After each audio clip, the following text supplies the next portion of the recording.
मेरा मन था कि आप सबके साथ कई घंटों तक आपके साथ बैठूं और आपके साथ बात करूं, लेकिन आने में काफी विलंब हो गया। पहले से काफी सारे कार्यक्रम लगे हुए थे। वह कार्यक्रम भी सारे के सारे जनता से जुड़े हुए थे। कभी विभागों की समीक्षा थी, कुछ योजनाओं का लोकार्पण शिलान्यास था, और आज जनपद उत्तरकाशी की यहाँ पर 350 करोड़ की योजनाओं का आज हमने लोकार्पण और शिलान्यास यहाँ के विकास के लिए किया है। इन योजनाओं के पूरा हो जाने के बाद निश्चित रूप से एक विकास का नया अध्याय उत्तरकाशी जनपद के लिए चालू होगा। एक नए अध्याय की शुरुआत होगी। भाइयों बहनों, मैं चूंकि बहुत ज्यादा नहीं बोलना चाहता, मैं आपका धन्यवाद करने के लिए, आपसे मिलने के लिए, आपकी बात सुनने के लिए आया। आप लोगों में से बहुत सारी एप्लीकेशन मुझे यहाँ पर दी है आप लोगों ने, मैं उनको सबको अपने साथ लेकर जा रहा हूँ। कुछ मैंने यहाँ जिलाधिकारी उत्तरकाशी को कुछ एप्लीकेशन दी है, वो उस पर कार्रवाई करेंगे। कुछ ऐसे काम हैं जो एकदम से यहाँ से नहीं हो सकते, उनको आगे प्रस्ताव के रूप में सम्मिलित करेंगे। हमारी बहनों को देखकर मुझे बड़ा अच्छा लगा कि उनके मन में जिज्ञासा है कि वो कुछ करना चाहती हैं। जैसे आपने कहा कि हमको विपणन की व्यवस्था होनी चाहिए, लेकिन स्थानीय उत्पाद बने। हमारी सरकार इसको लेकर पूरी तरह से गंभीर है। हमारी एक बहन जी ने कहा कि टेक होम राशन की जो समस्या आई है, वो समस्या भी आज केवल उत्तराखंड राज्य के लिए नहीं है, बल्कि संपूर्ण भारतवर्ष के लिए जो गाइडलाइन बनी है, उस गाइडलाइन के अनुरूप चल रही है। उसको हमने 1 साल तक उसको हमने नहीं लागू किया, लेकिन उसके बाद जब भारत सरकार ने हमको लगातार ये कहा कि जो सुविधा, जो सहायता भारत सरकार देती है, उस सुविधा को रोक देंगे, तब जाकर उस योजना को यहाँ पर लागू किया गया है। लेकिन उसके बाद भी मैं मानता हूँ कि हमारी बहनें जो स्वयं सहायता समूह के माध्यम से काम करती हैं, उनका रोजगार आगे बढ़ना चाहिए, उनका प्रोत्साहन होना चाहिए, उनका काम रुकना नहीं चाहिए। उस दिशा में हम काम करेंगे और निश्चित रूप से उस काम के लिए क्या रास्ता हो सकता है, उस रास्ते को भी निकालने का प्रयास करेंगे। मैं आप सबसे एक बात कहना चाहता हूं कि आज हमारे देश के यशस्वी प्रधानमंत्री मोदी जी का जो प्रधानमंत्री का कालखंड है, 9 साल का कालखंड, वो 9 साल का कालखंड पूरा हुआ है। और इस 9 साल के कालखंड में हिंदुस्तान के अंदर वो सारे काम हुए हैं जिन कामों के बारे में कोई सोचता भी नहीं था। गरीब लोगों के बारे में, घर घर में शौचालय बनाने हो, घर घर में स्वास्थ्य के कार्ड देने हो, आयुष्मान भारत योजना लागू करनी हो, या जिनकी नौकरी छूट गई, उन सब लोगों को किसी न किसी तरीके से उनके घर में 2 टाइम का अन्न आता रहे, 2 टाइम का खाद्यान्न आता रहे, उसकी व्यवस्था करनी हो। समाज के अंतिम छोर में खड़े हुए लोगों तक कैसे सुविधा पहुंचे, कैसे उन्होंने बिना पैसे के जन धन के खाते खुलवाए। उस जन धन के खातों से आज जो सब्सिडी का पैसा, जो सहायता का पैसा दिल्ली से यहाँ भेजा जा रहा है, वो 100 रुपए में 100 रुपया सीधे सीधे खातों में पहुंचता है। अन्यथा पहले के समय में क्या होता था, पहले की सरकारों के समय में जब ऐसी व्यवस्था नहीं थी, ऐसी व्यवस्था नहीं होने के कारण से वो जो पैसा भेजा जाता था, उसका 85% यानी कि 100 रुपए में से 85 रुपया गायब हो जाता था, और जिसके लिए पैसा भेजा जाता था उसके हाथ में मात्र 15 रुपया आता था। मोदी जी ने इस भ्रष्टाचार को समाप्त किया है। मोदी जी ने गरीबों के लिए योजना बनाई है। मोदी जी ने हमारी बेटियों को आगे बढ़ाने के लिए योजना बनाई है। गरीबों को मकान देने के लिए प्रधानमंत्री ग्रामीण आवास योजना, प्रधानमंत्री अर्बन यानी कि शहरी आवास योजना बनाई है। हर क्षेत्र के लिए उन्होंने योजना बनाई है। कोई क्षेत्र ऐसा नहीं छूटा है। किसानों को आगे बढ़ाने के लिए काम किया। हम भी उन्हीं के मार्गदर्शन में, निर्देशन में आज 4 धाम ऑल वेदर रोडें जिस प्रकार से बन रही हैं, जो प्रस्तावित है, जिस प्रकार से रेल सेवा लाई जा रही है, जिस प्रकार से सड़क सेवा बढ़ रही है, जिस प्रकार से हवाई सेवा बढ़ी है, हमारे चारों धामों का जिस प्रकार से आवागमन हुआ है, वो किसी से छुपा हुआ नहीं है। आप देखिए, एक समय में गंगोत्री यमुनोत्री में आने वाले जो हमारे तीर्थ यात्री थे, वो तीर्थ यात्रियों की संख्या महज 1000-2000 हुआ करती थी। आज वो यात्रा बढ़कर प्रत्येक दिन का जब आंकड़ा देखते हैं तो यमुनोत्री भी 10,000 से पार जाता है, गंगोत्री भी 10,000 से पार जाती है। आप समझिए कि 20,000 की संख्या प्रत्येक दिन की यहाँ पर जो है देश विदेश से आने वाले श्रद्धालु पर्यटक आ रहे हैं। केदारनाथ, बद्रीनाथ में यात्रा चल रही है। यमुनोत्री के लिए हमने ये किया है कि आगे चलकर वहां पर हम पे लगाने वाले हैं, जिससे आने वाले समय में और ज्यादा हमारे तीर्थ यात्री आए, हमारे धार्मिक कार्यक्रम करने वाले लोग आए, श्रद्धालु भक्तगण आए, उनको किसी प्रकार की परेशानी न हो। ऐसे अनेकों काम शुरू करे हैं। आज चाहे आने वाले समय में गंगोत्री से ऋषिकेश रेल लाइन का प्रस्ताव भारत सरकार को देना हो, या इस पूरी घाटी को, ये जैसे होम स्टे के काम यहाँ पर बहुत तेजी से बढ़ रहे हैं। पर्यटक के क्षेत्र में पर्यटन की हम नई नीति लेकर आए हैं, और पर्यटन की नई नीति में हमने प्रावधान किया है कि 75% कैपिटल अमाउंट पर 100% सब्सिडी, यानी कि 100% तक सब्सिडी देकर हमारे होम स्टे बढ़े, वीरचंद्र सिंह गढ़वाली की योजना बढ़े, हमारे पर्यटन के क्षेत्र में काम करने वाले लोग बढ़े। ईमानदारी से काम हो, सरकार के अंदर बेईमानी भ्रष्टाचार पूरी तरह से बंद होना चाहिए।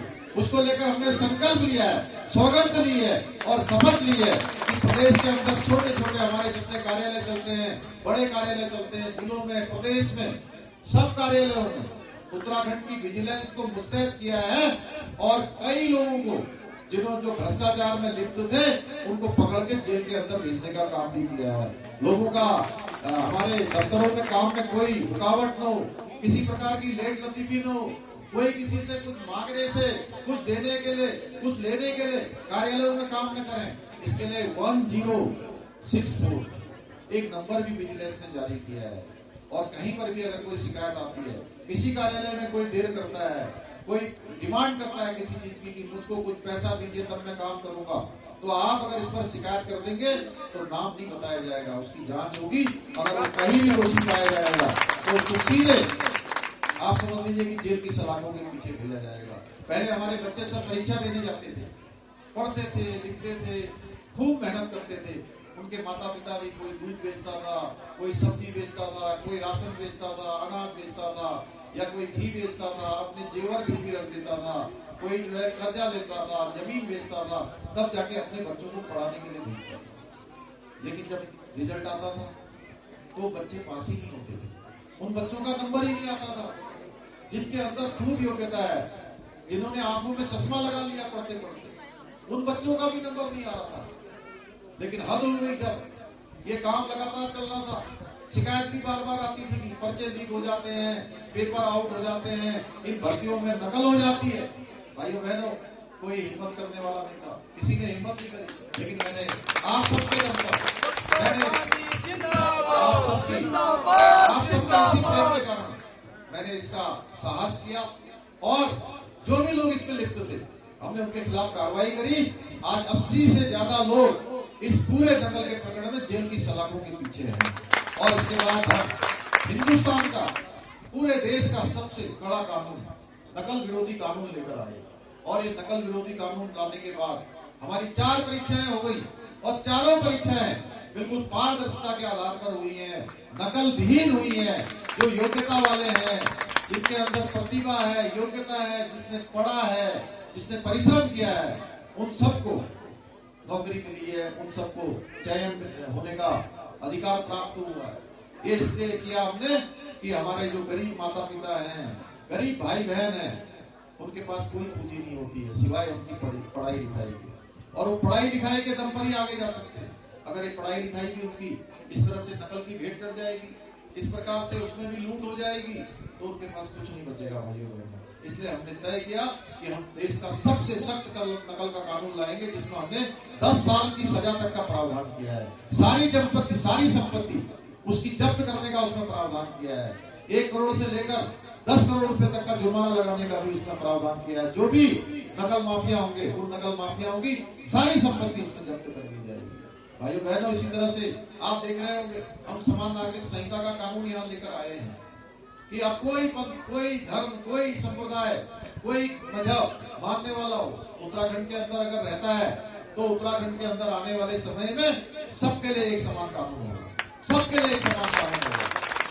धर्मांतरण का कानून हम लेकर आए। आपने देखा होगा, कोई किसी वेश में आया है, कोई टोपी लगा के आया है, कोई बड़ा नीचे तक का पैंट के ऊपर कुर्ता पहन के आया है, वो पता ही नहीं लग रहा था कि बुलाते थे, कुछ पढ़वाते थे, लिखवाते थे, उसके बाद कुछ लालच देते थे, या कहते थे तुम बीमार हो तो बीमार तुम्हारा ठीक हो जाएगा, तुम ऐसे हो जाओगे, तुम ये धर्म अपना लो। के महापाप हमारे धर्म से कितने लोगों को दूसरे धर्म में बदल दिया और लगातार चल रहा था। भाइयों बहनों, हमने तय किया कि उत्तराखंड हमारी देवभूमि है। देखिए इतने हमारे देवी देवता है, माँ गंगा यहाँ से निकलती है, माँ का यहाँ उद्गम स्थल है, यहाँ पर हमारे बद्रीनाथ जी हैं, केदारनाथ जी हैं, नाग देवता का यह स्थान है, काशी विश्वनाथ का स्थान है, माँ शक्ति का स्थान है। इन स्थानों पर ऐसे स्थान जहाँ पर देवता साक्षात विराजते हैं, वहां पर धर्मांतरण जैसा महापाप हो रहा था। ये धर्मांतरण जैसा महापाप हमने कहा देवभूमि में किसी कीमत पर नहीं होने देंगे। उसके लिए भी हम सख्त कानून लेकर आए और हमने प्रावधान कर दिया, कानून बना दिया कि आप अगर कोई भी धर्मांतरण बिना किसी मर्जी के जबरदस्ती बिना डीएम की जानकारी के करेगा तो उसको 10 साल तक की सजा हो जाएगी, 10 साल तक की जेल हो जाएगी। इसलिए जो आप देख रहे हो कहीं लैंड जिहाद चल रहा है, कहीं जमीनों पर कब्जे हो रहे हैं, सरकारी जमीनों पर कोई कुछ कर दे रहा है, कोई कुछ कर दे रहा है। हमने कहा भाई हम 1 इंच भी सरकारी जमीन पर अब किसी का कब्जा नहीं होने देंगे और हमने तय किया सारी सरकारी जमीनों से अतिक्रमण कब्जा हटाना हमने सुनिश्चित किया और कानून के अनुसार, विधि के अनुसार इस काम को आगे बढ़ाया है। इसी प्रकार से हमारे यहाँ पर जहाँ लैंड जिहाद चल रहा था, जमीनें हड़पने का काम चल रहा था, साजिशन एक बड़ी सोची समझी रणनीति के तहत काम चल रहा था, वहीं आपने देखा होगा लव जिहाद के मामले भी बहुत आ रहे।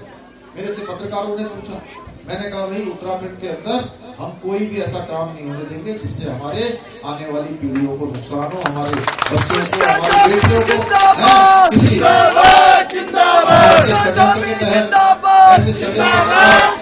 हमने सख्त कार्रवाई करने का आदेश दिया है।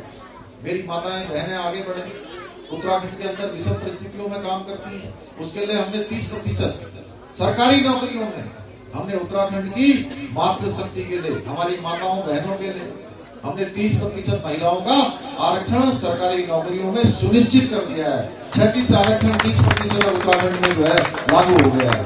हमारे आंदोलनकारियों का मामला हो, चाहे प्रदेश के अंदर जो हमारे गरीब परिवार है, हमने चुनाव में भी कहा था, चुनाव में और भी दूसरी पार्टियां आई थी, उन्होंने भी बड़े बड़े वायदे करे थे, लेकिन चुनाव के बाद वो गायब हो गए, उन्होंने कोई वायदा नहीं निभाया। हमने कहा था हम 3 सिलेंडर साल में मुफ्त रूप से बिना किसी शुल्क के, बिना किसी पैसे के 3 सिलेंडर सरकार भरकर देगी और इस योजना को हमने आज लागू कर दिया है। 1,81,000 परिवारों को हम 3 सिलेंडर दे रहे हैं। अंत्योदय के जो परिवार हैं, जो अंत्योदय के समाज में अंतिम छोर में रहने वाले हैं, गरीब परिवारों के लोगों को, इसी प्रकार से हमने जो हमारे बुजुर्ग दंपत्ति वृद्धावस्था की जो पेंशन, विधवा पेंशन, दिव्यांग पेंशन, विकलांगों को जो पेंशन मिलती थी उसकी राशि बड़ी कम थी, उस राशि को हमने बढ़ाया, उसको हमने 1500 रुपए कर दिया। और घर में 2 दंपत्ति होते थे तो 2 दंपत्तियों में से अगर 2 बुजुर्ग हैं घर में, चाचा चाची हैं, तो उन चाचा चाची में से एक ही को पेंशन मिलती थी और एक को पेंशन नहीं मिलती थी। ये झगड़ा भी हो जाता था घर में। कई बार पेंशन 1500 रुपए मिल रही है और एक को मिल रही है, एक को नहीं मिल रही।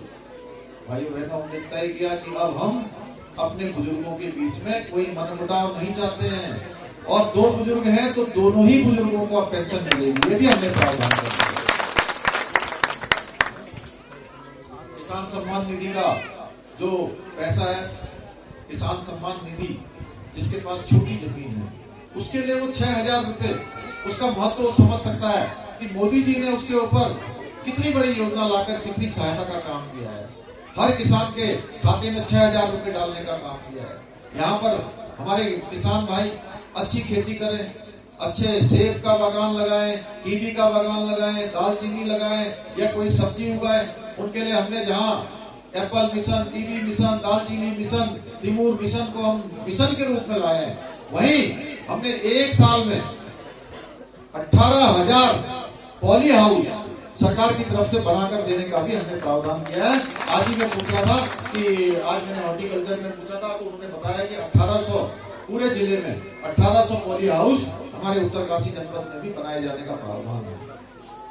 इससे जो है जहाँ स्वरोजगार बढ़ेगा, हमारी माताएं बहनें जो काम कर रही हैं उनको अच्छा बाजार मिले, यानी कि कोई काम कर रही तो उनको बाजार मिलेगा, बाजार में उनका उत्पाद बेचा जाएगा, वो स्वयं तो रोजगार उनको मिलेगा ही मिलेगा, उनके रोजगार के साथ साथ वो दूसरे लोगों को भी रोजगार देने का काम करेंगी। और हमारी नई पीढ़ी, जहाँ हम सरकारी नौकरियां दे रहे हैं, सरकारी जितनी भी नौकरी खाली है सारे हम उसके विज्ञापन निकाल रहे हैं, सारी भर्तियां निकाल रहे हैं, लेकिन सरकारी नौकरियों से ही सारी बेरोजगारी समाप्त नहीं होगी जब तक कि हम लोग स्वरोजगार के रास्ते पर नहीं जाएंगे। और मुझे आप सबको बताते हुए खुशी हो रही है कि हमारा उत्तराखंड अब एक नई दिशा की ओर बढ़ गया है, नया संकल्प लेके बढ़ गया है। यमुना घाटी हो, चाहे रवाई जौनसार की घाटी हो, चाहे जौनसार की घाटी हो, हमारे इस सारी बेल्ट में, पूरी बेल्ट में आज लोग बड़ी मात्रा में सेब का उत्पादन कर रहे हैं, बड़ी मात्रा में। और उत्तराखंड में अगर अव्वल कोई क्षेत्र है तो हमारा यही क्षेत्र है। और इस क्षेत्र को देखकर जिस प्रकार से आज सेब की खेती में